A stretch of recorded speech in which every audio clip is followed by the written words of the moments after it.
আমরা দেখেছি বিগত ফ্যাসিস্ট সরকার তাদের প্রতিপক্ষের জনসভাগুলো বানচাল করার জন্য, নিঃশ্বাস করার জন্য জেলায় জেলায় যে বাহন আটকিয়ে দিয়েছিল, আজকে তারাও দ্বীনের বাহন আটকাতে চায়।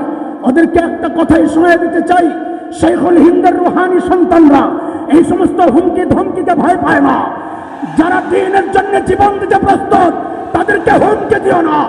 আল্লাহর রাস্তে বলি, সাবধান হয়ে যাও, না হয় পালানোর গর্ত খুঁজে পাবে না, গর্ত খুঁজে পাবে না।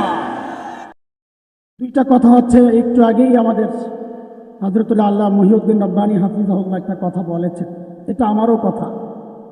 সবাই শুধু একটাই বলে, আজকে তাঁতিরা যারা, তারাও প্রশাসনের কাছে গিয়ে বলেছে তারা বৈষম্যের শিকার। আমি তো বলি বৈষম্যের শিকার আমরা সারা দেশের তাবলীগের সাথী কর্মী সব মিলিয়ে আমাদের পার্সেন্ট যদি হিসাব করা হয়, ওরা 5%ও না,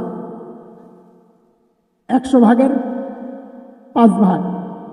সেই হিসেবে আমি মনে করি ইজতেমার মাঠের বন্টন ওই রকমই হওয়া দরকার ছিল, যে ওরা ইজতেমার মাঠে যাবে 20 বছর পরে একবার, কাকরাইলেও যাবে 20 সপ্তাহ পরে একবার। কিন্তু আমরা একটু সুযোগ দিয়ে দেখেছিলাম যে ওরা কি করে, তো দেখি যে না, সমান সমান চায়। এটা এদেশের ভ্রষ্ট কিছু মানুষের একটা কথা, সমান অধিকার।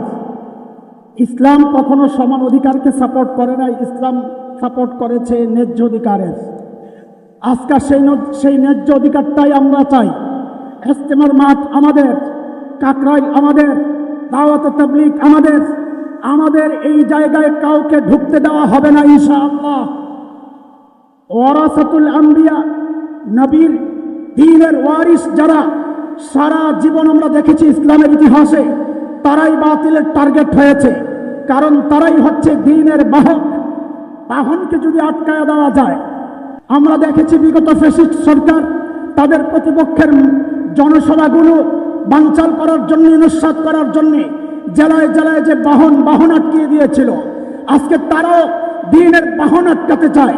ওদেরকে একটা কথাই শোনায় দিতে চাই, শেখুল হিন্দের রুহানি সন্তানরা এই সমস্ত হুমকি ধমকিতে ভয় পায় না। যারা দ্বীনের জন্য জীবন দিতে প্রস্তুত তাদেরকে হুমকি দিও না। আল্লাহর রাস্তে বলি, সাবধান হয়ে যাও, না হয় পালানোর গর্ত খুঁজে পাবে না, গর্ত খুঁজে পাবে না।